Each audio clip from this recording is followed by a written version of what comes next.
This week on the nonprofit news feed, well, we're talking about a strong statement made by PETA with regard to the Kentucky Derby and the lead up there, which Nick, you can take us into.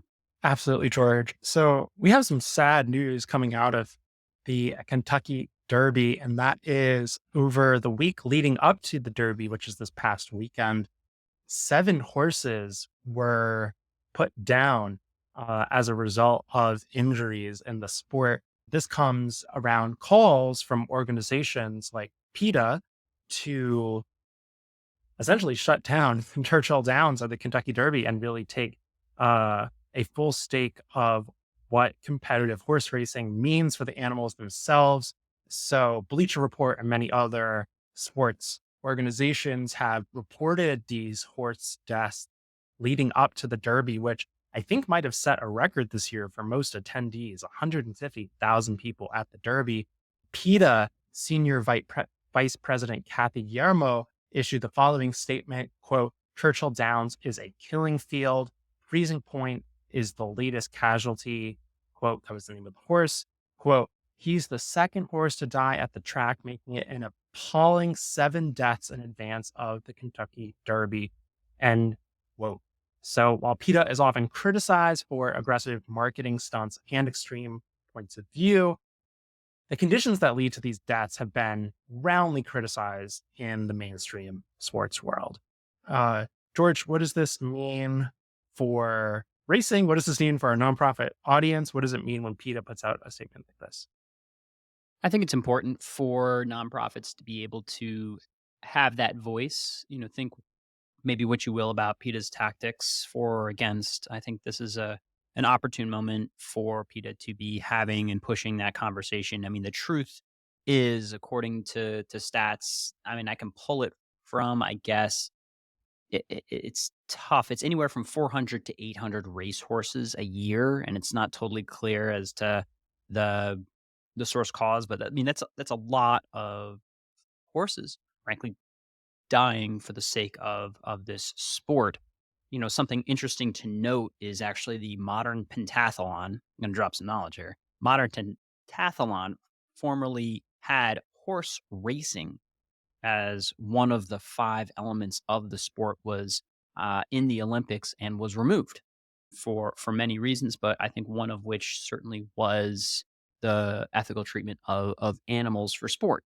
And there it is something that the sports world has that conversation around, and I think there are things that can be done, and that's kind of what they're pointing to, because this is the 149th running of the Kentucky Derby. This is something baked in, tremendous tradition, livelihoods. There's, incredible amounts invested in the careful treatment of animals. I also believe that, like, the owners of these horses are frustrated that because of silly marketing stuff on the side of, like, putting, DJ booths next to a stable, and then the horses getting spooked by it. Like, there are more things that can be done to protect these animals in this sport. Not coming down either way, but it's important to see that side of the conversation.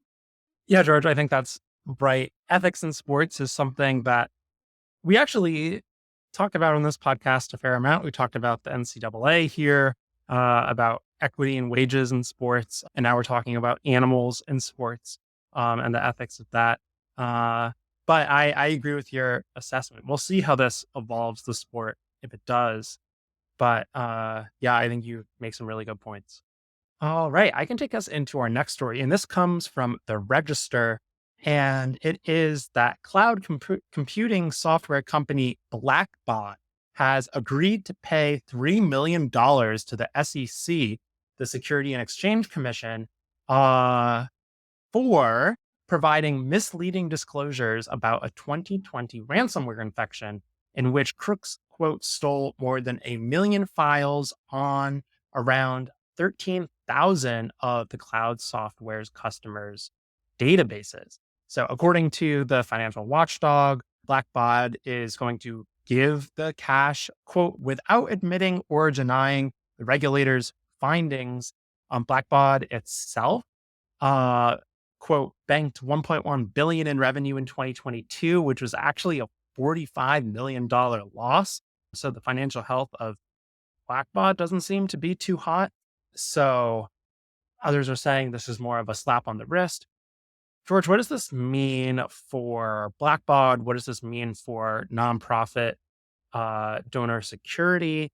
And a trend we've been following in this space is the consolidation of the nonprofit donor CRM platform software computing space. Where does Blackbaud fit into that picture? And what should our nonprofit listeners take away from this story?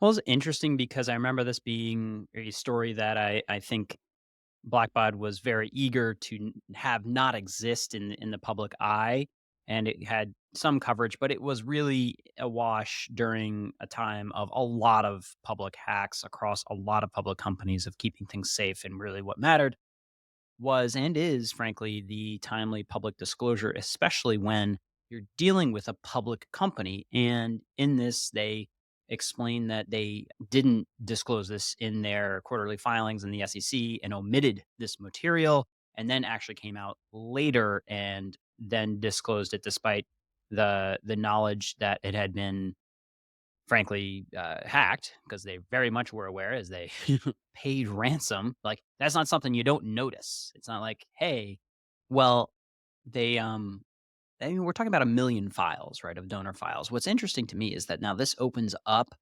the fact that in California, according to the CCPA, and it's California's GDPR stuff, okay? I don't wanna get into that too far, but there is a lawsuit by 13 separate organizations that is in a class action and could be holding Blackbaud accountable for as much as $750 per per file that was, stolen and not disclosed. And so that becomes a real number. Like, I'm no I'm not big on public math, but $750 times 1,000,000 is a good amount of money. And so that could be something that like, oh, is there an existential thing coming? What's more, I happen to know that Blackbaud has very intense contracts that lock nonprofits in, except that when you look at your contract, if there is, in fact, a moment of non disclosure of uh, data violation, it nulls that contract. But it's something to pay attention to as well for nonprofits deciding whether or not their platform is under this amount of legal scrutiny based on ethical operation under what the SEC has already declared as something that was in fact violation. Yeah, George, that's a good summation. George, let's say in the future you're a nonprofit and your cloud computing, your CRM, your donor software uh, is held for digital ransom. How would you consider communicating that to your donors? What do you do if you're a nonprofit from a communication standpoint? Like at Wholewell, we're all about communicating and building donor trust and that community. What do you need to do as a nonprofit if your donor data gets breached in an instance like this? Well, I want to be very careful here because it is very much conditional and subject to law. Like, you are under legal obligation to sort of enact the right steps. Those steps broadly involve like stopping the breach, understanding, determining what has been breached and patching that hole. Then you need to work on your communications. You need to be talking with a lawyer. So, establishing that internally, saying like, all right, what is our, liability as a based on what was stolen, and then you have to immediately. I would recommend getting somebody knowledgeable in that PR realm. Here's a direct plug to nonprofitist, nonprofit.ist. I would find a crisis comms person to make sure that you are messaging that honestly and timely. The timely thing matters quite a bit to you, especially in regards to the CCPA and New York State's Shield type of now sort of data expectations of any data that has been stolen. And so there, that is a priority thing to be discussing and enacting. And again, far beyond the amount of time I have here, but be careful. Good reminder, good lesson for us. Of course, a complicated topic, but talk to your lawyer. Uh, we don't give out legal advice. No, All right. this was not legal advice. This is not legal advice. We are the furthest thing Legal from advice at lawyers. Nonprofitist and a communication crisis PR expert at Nonprofitist. Absolutely. Great plug. Transitioning, this now becomes the seemingly obligatory AI part of the podcast, but we have a story from Fast Company about learning nonprofit Khan Academy beginning to unroll an AI education chatbot. So, Khan Academy, of course, is the viral online digital learning platform, and it is rolling out and piloting a version of GPT called Conmigo. And I've seen some demos of the tool, and it's really, really cool. Like students can ask it why it got questions wrong. It can learn based on how students have engaged in test taking skills and really, really create individualized educational experiences on this platform for students. And Khan Academy seems to think that this could revolutionize how students learn. It essentially becomes a digitized tutoring service. Of course, questions around GPT and student use bring in some questions around safety. Although Khan Academy seems to be very much on top of this, that chats are monitored in real time by a real person. So there seems to be some uh, interpersonal safety and redundancy built into this. But George, I think this is just one of the many ways in which AI has applications. Here for students, there's been so much talk about plagiarizing and cheating on homework, but what if AI can help students learn? And if anything, we've seen education statistics coming out of the pandemic that show that school age students are falling behind, and the pandemic really accelerated that drop of reading, math, and other ability levels. George, can this be a solution moving forward for individualized education? If it's not part of your education strategy, you should remove the word education from your directive, like full stop. I think maybe I'm taking an extreme tack on this, but this is not a don't pay attention to the wizard behind the curtain moment anymore. This is a let's have hard conversations and truths about how we have to remake from, frankly, a lot of our approaches to how we're educating our young people of how you live in a world where this tool also exists. Because there's no genie back in the bottle moment here. I like seeing Khan Academy, a leader in education, saying, let's figure this out. And in a blog post, founder Saul Khan wrote, when GPT-4 is carefully, and I like that word, carefully adapted to a learning environment like ours, it has enormous potential and can guide students as they progress through courses and ask them questions like a tutor would. AI can assist teachers with administrative tasks, which saves them valuable time so they can focus on what's more important, their students. And I think this is the type of work that needs to start being done because unstructured, what makes me nervous, unstructured student engagement with chatbots concerns me. I don't think it's the path that you should be taking. And frankly, when mold grows in the dark, and so if your approach and policy is one of ignorance of this tool, you're doing a disservice. Also, interestingly, like this is one of those areas where there's a lot of changes happening on the education space, especially as it touches the economy. We saw Chegg, a leading homework helping company, take a 40% plus haircut as they had to disclose that GPT-4 was effectively eviscerating the use of their tool because students were simply going to GPT-4, ChatGPT, for the type of homework solutions and help and assistance that Chegg previously provided. So I feel like this is the start of the conversation, and I like seeing this type of conscious adoption because, frankly, it's not as easy as saying like, oh, here you go just chat with this thing.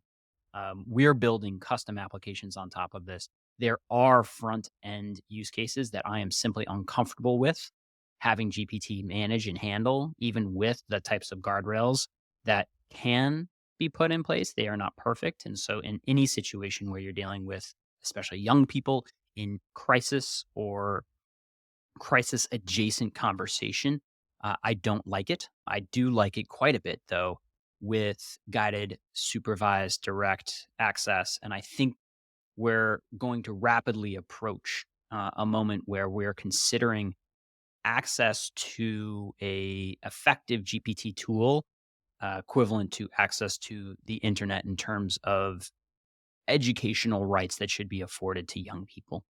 George, I think that's absolutely the right tack there. No one uh, can afford to sit back and just watch this kind of walk by. This is going to be, I think, as revolutionary as social media was, as the internet was, as smartphones were to how we interact and use technology in our daily lives. And that includes students and classrooms. So I think this is an important kind of harbinger for what's to come in probably the not too distant future as Khan Academy is actively piloting this program. George, I want to turn us to an article that you wrote, and along also the Little line of self dealing AI, here. little self dealing. Never hurt anybody. It's We're my disclosing news it. show. I do what I want to. I mean, unlike some of our Supreme Court justices, we disclose that this article is written by Mm. Whole. What chat first search means for organic and ad grant traffic for nonprofits. So, chat first search is essentially you have a search engine, but instead of just giving you results, essentially you get a summary of the results or the actual result of the results. If you're lucky, you'll get citations in there. But essentially, what does this do? You have now chat features usurping organic or potentially ad grant results in platforms like Google, et cetera. George, what does this mean for nonprofits with a strong organic website presence, nonprofits with the ad grant, et cetera?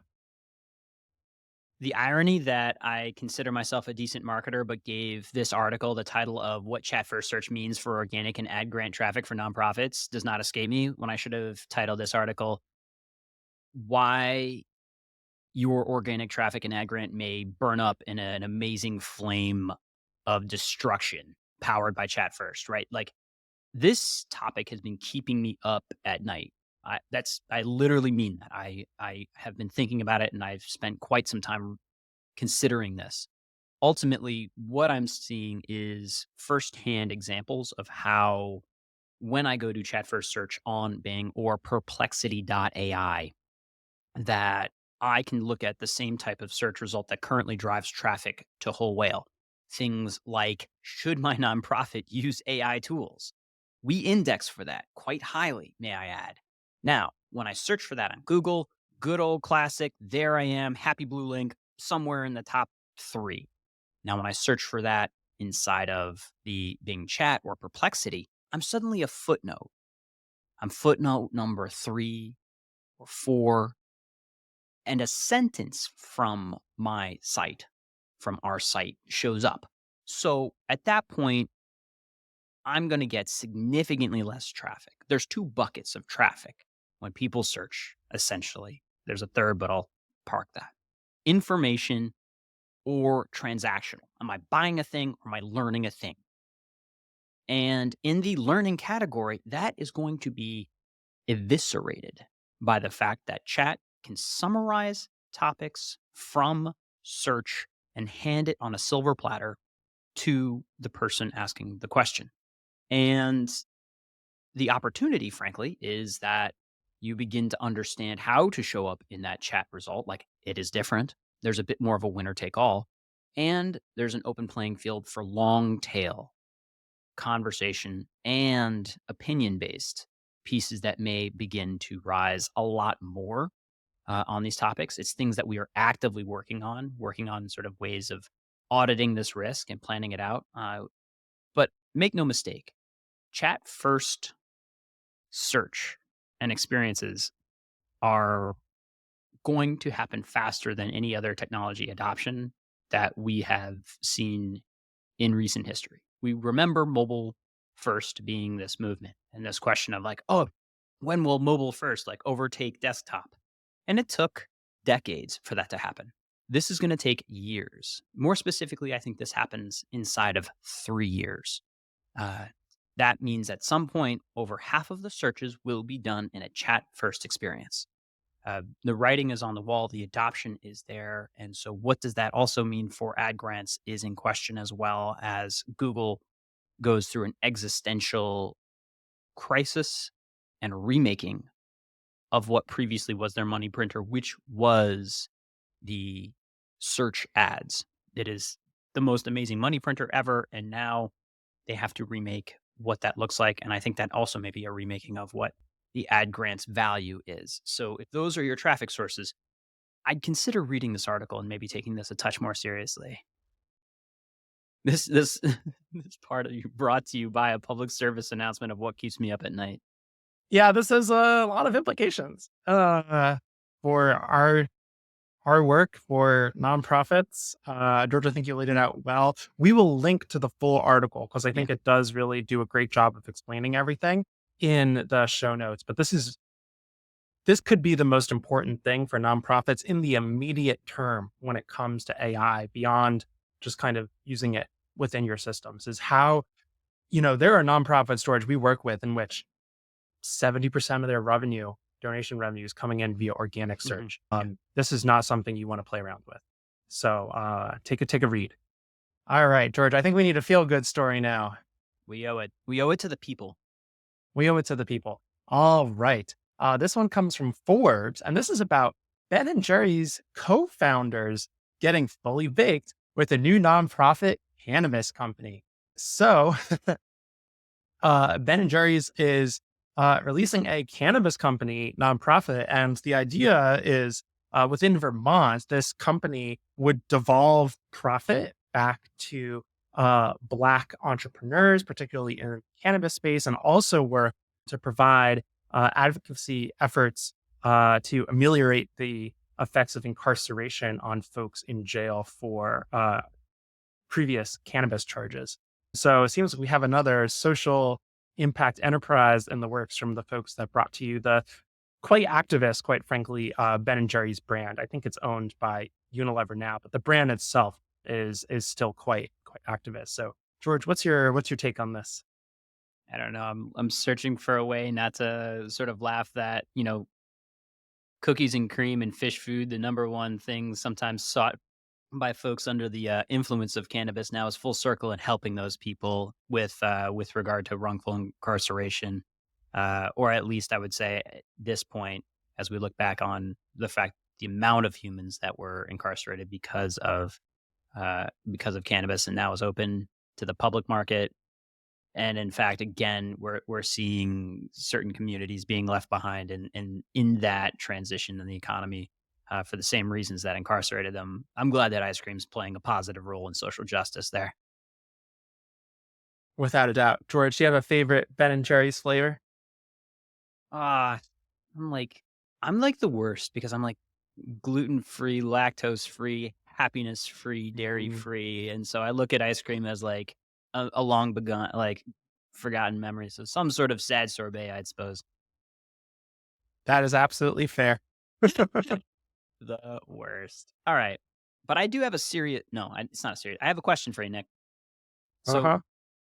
why didn't the invisible man donate to the clothing drive? I don't know. You're tempted to say he didn't have any clothes. The truth, Nick, he couldn't see himself doing it. That's pretty bad. All right. That's what you get for making it to the end. That's on you. Take care. Thanks, George.